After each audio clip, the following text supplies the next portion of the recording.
Hello, karibu katika Chimbo na Dr. Ndimbo, mahali ambapo utapata mawazo mujarabu kabisa kwa mustakabali wa maisha yako katika kazi, biashara, mahusiano pamoja na masomo yako. Leo tutazungumzia kitu kidogo ambacho mara nyingi tunaweza tukawa hatukipi uzito wa kutosha, lakini tunafanya kama mazoea hivi.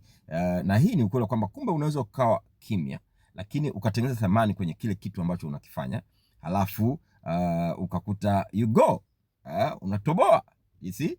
Na unaweza kuuliza unamaanisha nini dokta? Ninachomaanisha ni kwamba naona kuna vurugu, watu wengi wako busy, wanataka kufahamika, wanataka kuonekana, wanataka wanajitangaza, wanapiga makelele, lakini wanasahau kupiga makelele, kujitangaza pasipo kuweka thamani kwenye hicho unachokifanya ni kazi bure, ni bure kabisa. Umeona, hakina maana.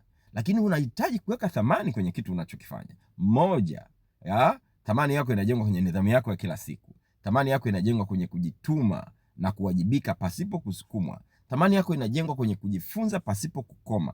Thamani yako inajengwa kwenye kufanya jambo jema, jambo zuri, tabia njema pasipo hata kupigwa picha na video na makamera. Umeona? Lakini watu wanapiga makelele.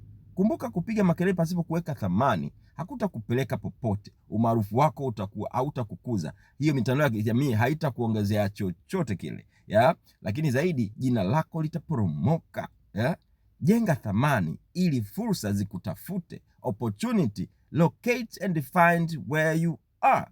Lakini usipige makelele pasipo kuweka thamani.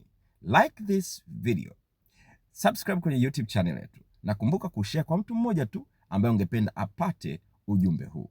Hili ndio Chimbo na Dr. Ndimbo. Tukutane kazini. See you at work.